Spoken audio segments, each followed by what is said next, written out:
এই খাবারগুলো এরা কোথায় পায়? আমরা যেটা খাচ্ছি চাল ডাল ভাত, ওটা স্টমাকে যাচ্ছে, ডাইজেস্ট বা হজম হচ্ছে, তারপরে কিন্তু ওর থেকে যে নিউট্রিশন বা পুষ্টি উৎপন্ন হচ্ছে ব্লাডের মাধ্যমে কিন্তু প্রত্যেকটা অর্গানের কাছে গিয়ে পৌঁছায়, ব্লাডের মাধ্যমে।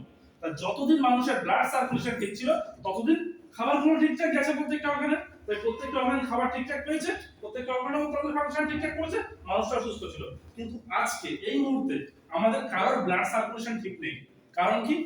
কারণ ঠিক নেই, কারণ একটাই, আমরা যা খাচ্ছি তেল চর্বি জাতীয় জিনিস অথবা এই ডাল ভাত মাছ মাংস সব তো কেমিক্যাল, পেস্টিসাইড। এই যে বাতাস থেকে সেকেন্ডে কয়েকবার নিঃশ্বাস নিচ্ছি, এটা হচ্ছে থার্ড গ্রেডেড পলিউটেড বাতাস। কারণ আজকে কোটি কোটি গাড়ি ঘোড়া চলে, তাদের সাইলেন্সার থেকে ধোঁয়াটা আসে এই বাতাসেই মেশে, এবং আজকে যে লক্ষ লক্ষ কলকারখানাগুলো তাদের যে ধোঁয়াটা আসে সেটা ওই বাতাসেই মেশে। আজকে এটা থেকেই কিন্তু আমরা পৃথিবীতে আসার পরে সেকেন্ডে কয়েকবার করে নিঃশ্বাস নিচ্ছি, এই পলিউটেড বাতাসটাই কিন্তু আজকে আমাদের মধ্যে যাচ্ছে। এগুলো কি ডাইজেস্ট বা হজম কিন্তু হচ্ছে না। এগুলো কি হচ্ছে, আমাদের সেই শিরা উপশিরা নার্ভে ধমনীতে যেসব রাস্তায় ব্লাড সার্কুলেশন হয়, যেসব রাস্তা দিয়ে প্রত্যেকটা অর্গানের কাছে খাবার পৌঁছায়, সেই সব রাস্তায় ব্লকেজ বা কোলেস্ট্রলের সৃষ্টি করছে।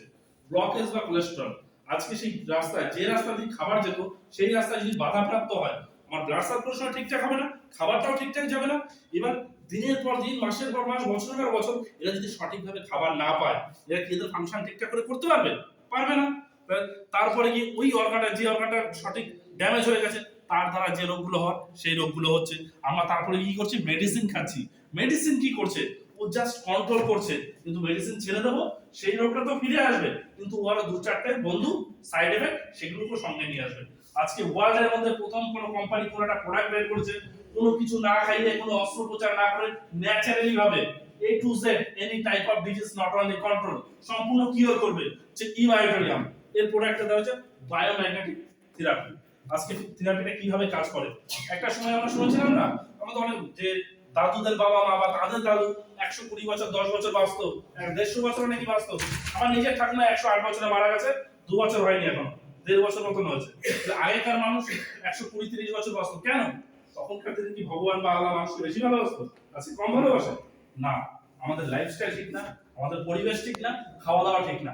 আজকে এই কারণেই মেন সাবজেক্টটা কি, তখনকার মানুষ মাটির বাড়িতে থাকতো, খালি পায়ে মাটিতে ক্রোশ মাইল পথ